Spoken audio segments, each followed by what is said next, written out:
नमस्कार, mid cap मसाला में आपका स्वागत है। आपके साथ मैं हूं अभिषेक सत्यव्रतम। तो बाजार में आज लगातार दूसरे सत्र में तेज मुनाफा वसूली है और निफ्टी आ गया है फिर से 26,000 के नीचे, यानी कि रिकॉर्ड्स अगर आप देखेंगे तो करीब 300-350 अंक नीचे आपको निफ्टी कारोबार करता हुआ दिखाई देगा। सेंसेक्स में जो आज गिरावट है वो है करीब 1000 अंकों के आसपास की और निफ्टी बैंक 750 अंक नीचे, यानी कि अगर आप शुक्रवार की गिरावट को जोड़ दें तो करीब करीब 1300 अंकों की एक तरफा गिरावट 2 दिनों में निफ्टी बैंक में हो चुकी है।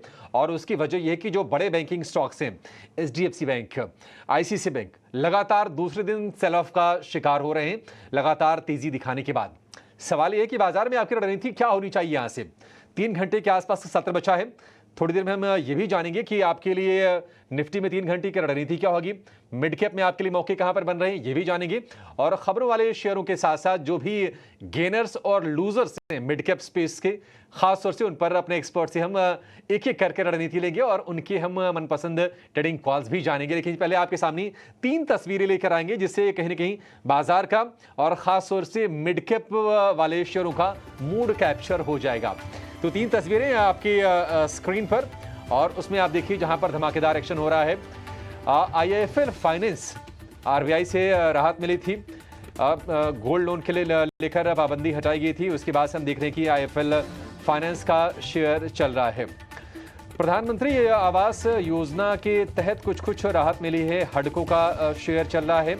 और इसके अलावा हम देख रहे हैं कि एनटीपीसी 2 थर्मल पावर प्रोजेक्ट में निवेश करेगी कंपनी। और आज हम देख रहे हैं कि हडको के शेयर में भी आज कमजोरी, एनटीपीसी के शेयर में भी हम देख रहे हैं कि आज मजबूती देखने को मिल रही है। लेकिन कुछ और share, IDFC first bank, NBCC, persistent, ये कुछ और शेयर हैं जो आज फोकस में हमारे रहने वाले हैं। लेकिन चलिए पहले अपने एक्सपर्ट को जोड़ेंगे और उनसे आगे हम व्यू भी लेंगे। हमारे साथ जुड़ गई हैं रचना वैद्य.in की रचना वैद्य। रचना जी, बहुत शुक्रिया आपका समय देने के लिए। स्वागत है आपका टेक्नो स्वदेश पर। लेकिन आपसे चर्चा की शुरुआत करेंगे 3 घंटे के निफ्टी के ट्रेड से।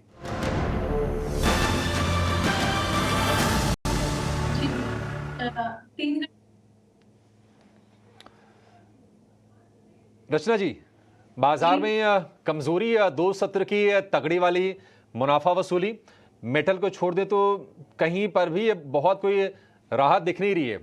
आपका व्यू क्या है? क्या यहां से भी बाजार नीचे जाएगा और मौजूदा स्तर से भी शॉर्ट कर सकते हैं?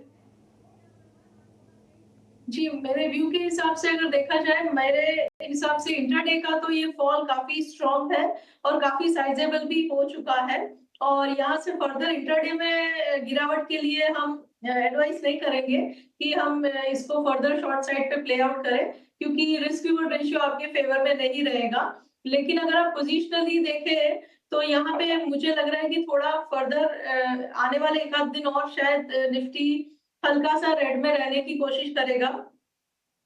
निफ्टी फ्यूचर्स के हिसाब से जब तक हम 25,900 के करीब नहीं आएंगे, तब तक ये जो है रेड कलर जो है वो कंटिन्यूएशन में दिखता रहेगा। So we have not yet made a bottom, लेकिन इंट्राडे के हिसाब से फ्रेश पोजीशन शॉर्ट साइड पे करना थोड़ा रिस्की होगा, क्योंकि रिस्क रिवॉर्ड रेशियो फेवर में नहीं है।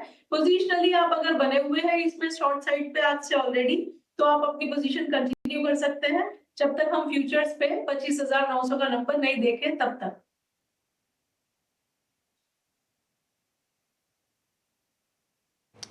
ठीक है, तो इंडेक्स को लेकर ये व्यू हो गया। 25,888 दिन के निचले स्तरों पर निफ्टी ट्रेड कर रहा है।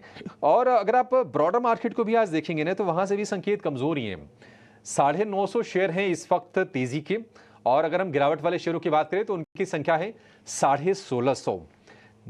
और इसमें अगर आप देखेंगे ना तो बहुतायत है। निफ्टी में अगर आप देखेंगे तो मेटल चल रहे हैं, कंजम्पशन वाले कुछ शेयर चल रहे हैं। एशियन पेंट्स हो गया, ब्रिटानिया हो गया, टाइटन हो गया। और चुनिंदा हम देख रहे हैं कि एनर्जी पैक से भी शेयर चल रहे हैं, उसमें एनटीपीसी को और ओएनजीसी को आप देख सकते हैं। लेकिन रचना जी, आपकी नजर कहां पर गई है? क्या ट्रेड करना है? मौके आपको कहां पर दिख रहे हैं? क्या बाई के ट्रेड हैं या फिर बाजार थोड़ा सा कमजोर है तो सेल के भी सौदे हैं आपके पास? जी, हम कुछ नाम ऐसे हैं जहाँ पे बाइंग कर सकते हैं, जो आज सुबह से भी जहाँ पे बाइंग हुई है और जहाँ पे आगे कंटिन्यूटी भी हो सकती है और उसमें वही नाम रहेंगे जिसमें बेसिकली अपसाइड पे जाने के लिए पीछे से एक टेलविंड है, एक कैटलिस्ट है, एक धक्का है, जो उसको आगे की तरफ पुश कर सकता है। तो ऐसे काउंटर्स में 2 चीज़ें हैं, वन इज़ एफएमसीजी जिसमें आज सुबह से मूवमेंट आई है एंड दूसरा इज़ मेटल्स जिस पे ग्लोबल न्यूज़ है जो फेवरेबल है। तो मेटल्स में हमने आज सुबह से जैसे देखा एनएमडीसी वगैरह में अच्छी मूवमेंट आई है। टाटा स्टील ने भी आज सुबह अटेम्प्ट करा था। तो इन नामों में हम अगर फ्रेश पोजीशन भी देखना चाहें तो हम फर्दर अपसाइड की उम्मीद लगा सकते हैं। For example in Tata steel अभी 170 पे है फ्यूचर्स के लेवल्स। अगर ये काउंटर 169 होल्ड कर जाएगा मतलब जस्ट 1 रुपए का रिस्क तो ये काउंटर अपसाइड में 173 एंड 174.5 की तरफ जाता हुआ हमें within a day or two नजर आ सकता है which is a good sizable gain as per the lot size. तो एक टाटा स्टील है जिस पे नजर रखी जा सकती है और दूसरा एक काउंटर जिस पे नजर रखी जा सकती है that could be Dalmia Bharat also. Dalmia Bharat में आज सुबह से ही काफी सारे सीमेंट काउंटर्स में अच्छा मूव आया था। उसमें दालमिया भारत ने भी पार्टिसिपेट किया है और यहाँ पे फर्दर अपमूव की भी उम्मीद बन सकती है। काउंटर एज ऑफ नाउ 1936 पे है। अगर ये काउंटर 1920 को एज अ सपोर्ट होल्ड करता है तो ये काउंटर बहुत जल्दी 1970 की तरफ जाता हुआ हमें नजर आ सकता है। So these are the two long side calls. Rachna ji, एक बार डालमिया भारत के आप टारगेट स्टॉप लॉस जरा फिर से बताएंगे क्या? जी, दालमिया भारत की जहां तक बात है, ये अगर 1920 होल्ड करेगा, कैश का लेवल है 1920 के ऊपर जब तक बना रहेगा तब तक this will continue to look good और अपसाइड का टारगेट होगा 1970। ठीक है, 1970 का टारगेट हो जाएगा डालमिया भारत के लिए। ये देखिए कहीं ना कहीं कंजम्पशन वाला भी प्ले है। सीमेंट में हम देख रहे हैं कि कुछ कुछ चुनिंदा रौनक है, उसमें से आपको डालमिया भारत बता रही हैं रचना जी। और टाटा स्टील एक तरह से मेटल में ना कन्विक्शन बाई है सभी की तरफ से। आप पिछले 6-7 सत्र से लगातार शेयर को चलते हुए देख रहे हैं, आज 170 के आसपास भी पहुंचा है। फिलहाल अगर हम छोटा टारगेट बोलें तो रचना जी बोल रही हैं कि 174 रुपए तक आप इसको होल्ड करके रख सकते हैं। अच्छा रचना जी, एक जरा और हमारी मदद कीजिए। आप जरा ना थोड़ा सा लंबा व्यू लेके महीने भर का व्यू ले लीजिए। हमें एक कंजम्पशन से शेयर बताइए एफएमसीजी से, क्योंकि अब श्राद्ध खत्म हो गए हैं, नवरात्र की शुरुआत होगी, उसके बाद एक तरह से फेस्टिव सीजन की पूरी झड़ी लग जाएगी। तो अगर मुझे कंजम्पशन में 1-2 ट्रेड लेना हो थोड़ा लंबा रखे, मान लीजिए मुझे पूरी सीरीज रखनी है अक्टूबर की सीरीज में, तो आपको बेहतर क्या लग रहा है? जी, कंजम्पशन सेक्टर की जहां तक बात है, एफएमसीजी की जहां तक बात है और अगर 1 महीने का नजरिया रखना है हमें तो वन काउंटर जिसके ऊपर हम नजर रख सकते हैं that is HUL and HUL का ट्रेंड काफी क्लियर है। यहाँ पे प्राइस डेली चार्ट के हिसाब से सारे इंपॉर्टेंट एवरेजेस के ऊपर है एंड फिलहाल एक अच्छे सपोर्ट पे बैठी हुई है विच इज अराउंड 2970। तो यहाँ पे हम 2950 के एसएल के साथ अगर इसको लॉन्ग करते हैं, अक्टूबर फ्यूचर्स के लेवल है ये, तो अपसाइड पे हमें दिवाली तक यहाँ पे 3050 एंड 3100 का नंबर देखने को मिल सकता है। सो HUL is a pick for a 4 to 5 week of time frame with a target of up to 3100 by Diwali. ठीक है, 3100 3100 के भाव आपको एचयूएल में आ जाएंगे। 2949 पर फिलहाल ये शेयर ट्रेड कर रहा है, यहाँ से आपके लिए मौके बनते हुए दिखाई दे सकते हैं। अच्छा, एनर्जी में एक शेयर का जिक्र करना चाहेंगे रचना जी आपसे, और वो है गेल का।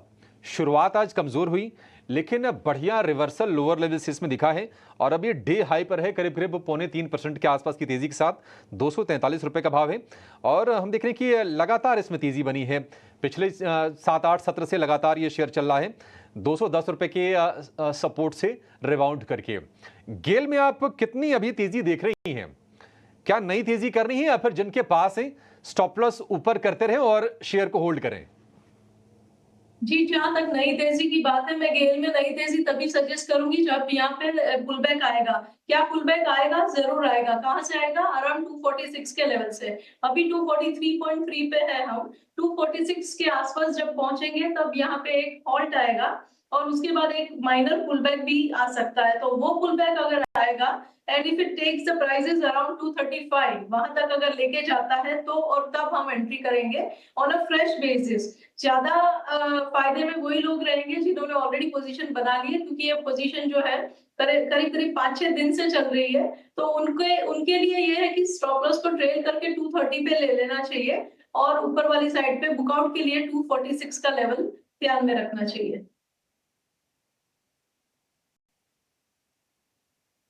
246 के लेवल पर आप ध्यान दीजिए, बहुत ज़्यादा दूर वो भी नहीं है। 243 पर ऑलरेडी ये शेयर ट्रेड कर रहा है, तो गेल में जो मोमेंटम है वो बरकरार रहने की उम्मीद है।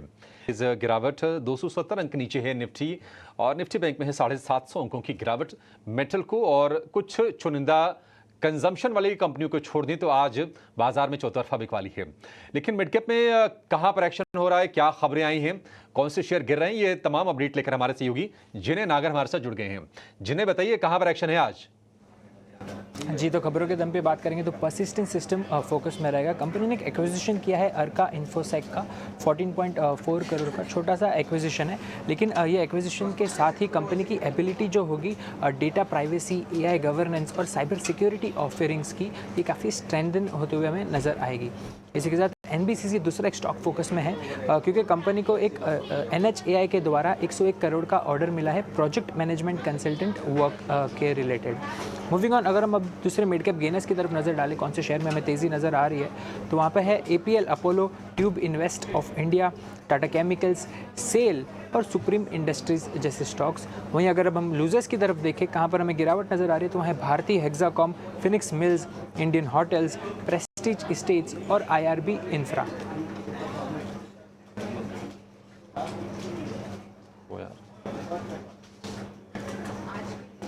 जिन्हें शुक्रिया। तो ये फटाफट आपके लिए कुछ खबरें और कुछ एक्शन वाले शेयर हम देख रहे हैं। आज देखिए जो तेज़ी वाले शेयर हैं उसमें मतलब बहुत ही चुनिंदा है, उसमें भी कहीं ना कहीं मेटल वाला एंगल ज़रूर है। चाहे आप APL अपोलो देख लीजिए, सेल देख लीजिए, टाटा केमिकल आज चलता हुआ दिखा है, थोड़ा स्लो मूवर है, लेकिन इसके बारे में कहा जाता है कि 1000 रुपये के ऊपर अगर टाटा केमिकल है तो मजबूत है। फिर थोड़ा सा ट्रेंड एक अलग होता है तेज़ी वाला। टाटा केमिकल, रचना जी, और चलेगा ऐसे शेयर ये? जी, टाटा केमिकल्स की जहां तक बात है, इसका चार्ट सेटअप बहुत ही बढ़िया है और यहाँ से और ये डेफिनेटली चलना चाहिए।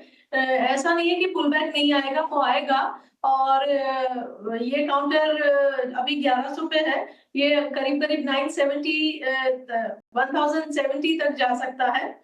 एंड 1070 अगर होल्ड कर जाएगा तो ये दोबारा से फिर 1100 और 1140 की तरफ जाने के लिए निकल पड़ेगा। Some amount of consolidation at current price is required and it will happen, लेकिन उसके बाद इसका जो ट्रेंड है वो कंटिन्यू करेगा एंड अपसाइड पे 1140 1160 जितने लेवल्स भी हमें बहुत जल्दी दिखने चाहिए।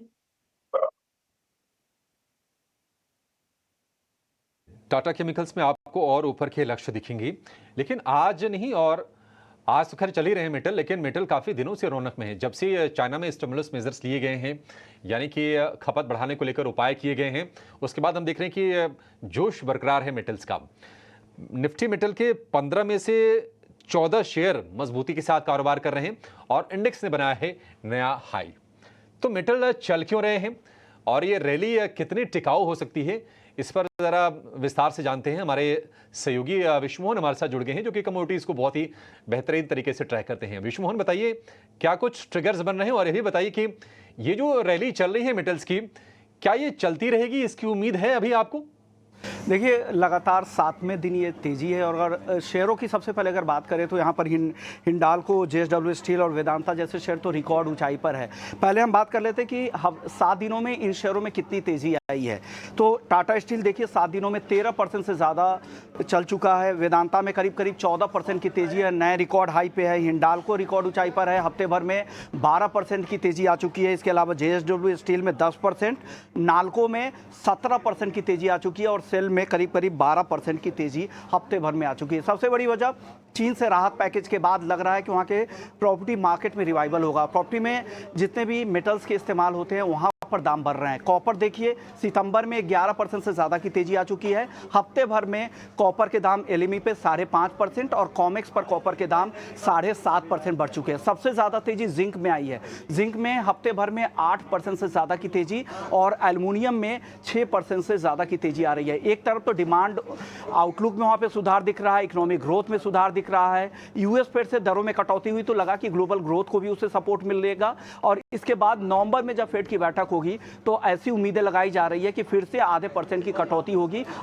50% से ज़्यादा ट्रेडर्स मानते हैं कि फिर से आधे % की एग्रेसिव कटौती एक बार फिर से फेड की तरफ से हो सकती है। तो सारे ये फैक्टर ग्रोथ को सपोर्ट कर रहे हैं। इसके अलावा एक बड़ी वजह सप्लाई की चिंता है। जिंक के कई सारे स्मेल्टर्स बंद हो रहे हैं, वहाँ पर सप्लाई को लेकर चिंता है। एल्मुना के सप्लाई की चिंता नॉर्वे से है, वहाँ के एक बड़े सप्लाई जोन से सप्लाई कम होने की संभावना है। कॉपर वेयर हाउसेस में थोड़े कम हो गए हैं क्योंकि डिमांड यहाँ पर लगातार बढ़ रही है। तो सारे फैक्टर्स मेटल को सपोर्ट कर रहे हैं और उसका फ़ायदा साफ तौर से मेटल कीमतों पर दिख रही है और उसका असर मेटल शेयरों पर भी दिख रहा है। शुक्रिया विश्व मोहन। तो एक नहीं मल्टीपल ट्रिगर्स हैं और ऐसा लग रहा है कि शायद ये जो मेटल की तेज़ी है ना कुछ समय तक और चले, क्योंकि चाइना में आपको पता है कि हाउसिंग जो सेक्टर है वहाँ पर काफ़ी दिक्कतें थी, काफ़ी मंदी के संकेत थे, लेकिन सरकार ने भी कदम लिए हैं और हम देख रहे हैं कि कहीं ना कहीं जो मेटल के प्राइसेस ऊपर आ रहे हैं उसका भी सपोर्ट मिल रहा है मेटल कंपनीज़ को। देखते हैं कि अभी कितनी तेज़ी चलती है, लेकिन ऑलरेडी 15% 12% कुछ जो चुनिंदा स्टॉक्स हैं वो रिकवर कर चुके हैं। JSW स्टील हो गया, वेदांता हो गया, हिंडाल्को हो गया, ये जो तमाम शेयर्स हैं ऑलरेडी रिकॉर्ड ऊंचाई पर ट्रेड कर रहे हैं। रचना जी, कोई और शेयर, टाटा स्टील पर तो आपसे हमने व्यू लिया, कोई और शेयर जो आपको मेटल में लगता है कि चार्ट्स बहुत ज़्यादा मजबूत हैं और अगर वो मिड कैप का हो तो ज़्यादा बेहतर? जी, मेटल में मिड कैप में अगर एक काउंटर देखा जाए तो that would be NMDC। NMDC में प्राइस एक्शन जो है उसने 200 पीरियड एवरेज को अभी डेली चार्ट पे क्रॉस ओवर किया है और यहाँ पे मेरे हिसाब से आगे कंटिन्यूटी के पूरे चांसेस बनते हैं और ये काउंटर आज जैसे हमने देखा है ऑलरेडी एक अच्छा मोमेंटम दिखा रहा है और यहाँ पे फर्दर कंटिन्यूटी के पूरे प्रोबेबिलिटीज है। लेवल वाइज अगर देखा जाए तो कैश सेगमेंट में ये 243 के करीब है, 245-46 के करीब है एंड फ्यूचर्स में भी आज ये एफएनओ में टॉप गेनर है amongst all the 150-180 stocks in FNO segment. तो the other choice would be naturally NMDC and NMDC के लेवल्स की जहां तक बात है, अगर ये मोमेंटम जो बना हुआ है आज अगर ये कंटिन्यू होता है आगे तो ये काउंटर हमें बहुत ही जल्दी 252 एंड 255 की तरफ जाता हुआ दिख सकता है। ये तब तक पॉजिटिविटी बनी रहेगी जब तक 245 होल्ड करेगा। 250 और 255 के लक्ष्य NMDC के लिए। अच्छा, NMDC के लिए एक और ट्रिगर है। हमने देखा कि जो आयरन ओर के प्राइसेस हैं चाइना में 11% का हमने उछाल देखा है और उसकी वजह यह है कि चीन में जो बड़े शहर हैं शंघाई, ग्वांगजू, शेंजन, यहाँ पर हाउसिंग में खरीदारी करने को लेकर, घर खरीदने को लेकर जो सीमा थी, जो कैप थी, उसको हटा लिया गया है, उन बंदिशों को हटा लिया गया है। चलिए, इसके साथ ही शो को यहाँ पर अब समाप्त करेंगे। आपको ढेर सारे ट्रेडिंग के कॉल्स मिल गए हैं, लेकिन मेटल्स का दबदबा है और वहीं से ट्रेंड जो निकल रहा है उसका बेनिफिट हमने आपको दिया है रचना जी के जरिए। रचना जी, बहुत शुक्रिया आपका समय देने के लिए और तमाम शेयरों पर अपनी राय हमसे साझा करने के लिए। इस शो को फिलहाल यहाँ समेट